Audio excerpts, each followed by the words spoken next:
Hello students, आज हम class 11th chemistry के लिए तीसरा वीडियो जारी करने जा रहे हैं जो केमिस्ट्री के बेसिक्स पर आधारित है। यदि आप ये चैनल पहली बार देख रहे हैं तो नीचे जो सब्सक्राइब का बटन है उसे क्लिक करें और नोटिफिकेशन लेने के लिए बेल आइकन पर प्रेस कर दें। तो हम बढ़ते हैं अपने चैप्टर पे।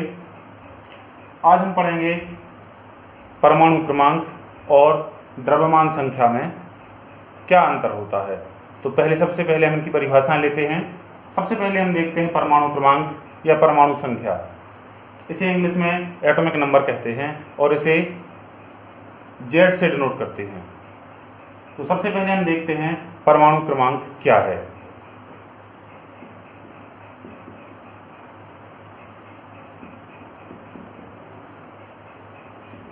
जैसे कि हम जानते हैं परमाणु में 3 प्रकार के कण होते हैं, प्रोटॉन, इलेक्ट्रॉन और न्यूट्रॉन, जिनमें से 2 कण प्रोटॉन और न्यूट्रॉन केंद्र में उपस्थित होते हैं और जो इलेक्ट्रॉन होते हैं वो इस केंद्र के चारों ओर चक्कर लगाते हैं। तो इस प्रकार ये सामान्य एक परमाणु की संरचना है जिसमें प्रोटॉन और न्यूट्रॉन केंद्र में उपस्थित हैं तथा इलेक्ट्रॉन चक्कर लगा रहे हैं। परमाणु की एक विशेषता होती है, उसमें जितने प्रोटॉन होते हैं उतने ही इलेक्ट्रॉन होते हैं। ये सभी परमाणुओं के लिए नियम लागू होता है, जितने प्रोटॉन होते हैं उतने ही इलेक्ट्रॉन होते हैं। हाँ, न्यूट्रॉन की संख्या प्रोटॉनों के समान भी हो सकती है, प्रोटॉनों से अधिक भी हो सकती है और कम भी हो सकती है। अब हम आते हैं परमाणु क्रमांक की परिभाषा पर।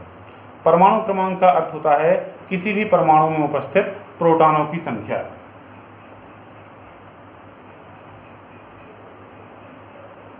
या हम इसको ऐसा भी कह सकते हैं किसी परमाणु में उपस्थित इलेक्ट्रॉनों की संख्या, क्योंकि प्रोटॉनों की संख्या और इलेक्ट्रॉनों की संख्या बराबर होती है। तो हम कह सकते हैं किसी परमाणु में उपस्थित प्रोटॉनों की संख्या या उसमें उपस्थित इलेक्ट्रॉनों की संख्या को परमाणु क्रमांक कहते हैं। तो हम इस प्रकार से लिख सकते हैं Z=P=E। अब हम इसके बाद आते हैं द्रव्यमान संख्या पर। द्रव्यमान संख्या भी एक संख्या है जो कि एक होल नंबर है। ये क्या होती है, फिर से हम परमाणु की संरचना पर आए। इसके नाभिक में प्रोटॉन और न्यूट्रॉन होते हैं और प्रोटॉन और न्यूट्रॉन का भार इलेक्ट्रॉन की तुलना में लगभग 1000 गुना होता है।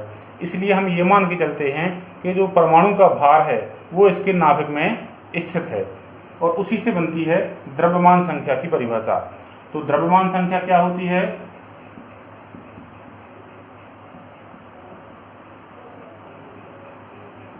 द्रव्यमान संख्या का अर्थ होता है किसी परमाणु में उपस्थित प्रोटॉनों और न्यूट्रॉनों की संख्याओं का योग या कुल प्रोटॉन और न्यूट्रॉनों की संख्या। जैसे कि हम इसको सूत्र द्वारा लिखते हैं N+P, अर्थात न्यूट्रॉनों की संख्या धन प्रोटॉनों की संख्या, इन दोनों के योग को हम कहते हैं द्रव्यमान संख्या और इसे हम A द्वारा प्रदर्शित करते हैं।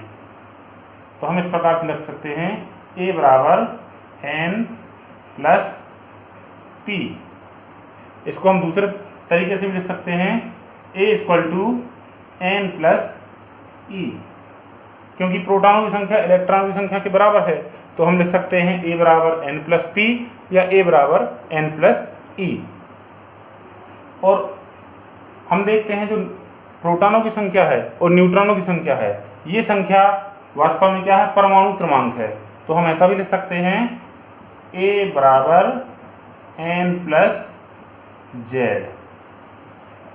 इस प्रकार से इसको हम विस्तार से लिखें,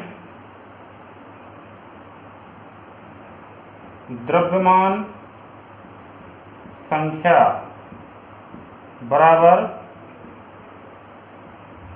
न्यूट्रॉनों की संख्या धन परमाणु संख्या या परमाणु क्रमांक। इस प्रकार से आपने देखा कि परमाणु क्रमांक क्या होता है और द्रव्यमान संख्या क्या होती है। और ये एक 2 मूलभूत परिभाषाएं हैं जो आपको जब तक आप केमिस्ट्री पढ़ेंगे आपको हमेशा इनकी आवश्यकता पड़ेगी और बहुत सी न्यूमेरिकल्स भी इन पर आधारित होते हैं। आई होप आपको दोनों परिभाषाएं बहुत अच्छे से समझ में आ गई होंगी। इसके आगे हम अगले वीडियो में मिलते हैं। धन्यवाद।